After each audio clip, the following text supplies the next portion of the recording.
భజే పాండురంగం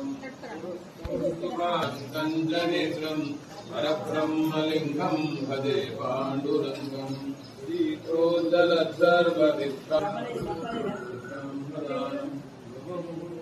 ఆనందనం శాశ్వతం ప్రాప్నువంతే హరిరాలయం శాశ్వతం ప్రాప్ను महायोगपीठे तटे भीमरक्षा वरम पुंडरीकाय धातुम्नेन्द्र समागतिष्ठं समानगंधं పరబ్రహ్మలింగం భజే పాండురంగం. ఇది ఆషాఢ మాసంలో తొలి ఏకాదశి. ఈ యొక్క ఏకాదశి చేస్తే మనము సంవత్సరం చేసినంత ఫలితం వస్తుంది.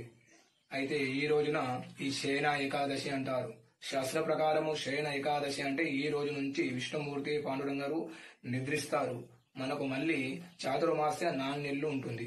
4 నెలలు అంటే మన కార్తీక మాసం వరకు మనకు ఇది శయన ఏకాదశిలోనే ఉంటారు. కాబట్టి అప్పటి వరకు ఆ దేవతలకు ఈ రోజు చాలా విశేషమైన రోజు ఈ రోజు. కాబట్టి ఈ రోజు స్వామివారికి గణపతి సహిత శ్రీ సూక్త రుద్ర అభిషేకము పంచామృతాలతోని యావత్ రాష్ట్రము భారతదేశము లోక కళ్యాణం కోసము పాడి పంట పశు వస్త్ర ధన కనక వస్తువులతోని సమృద్ధిగా అందరూ కూడా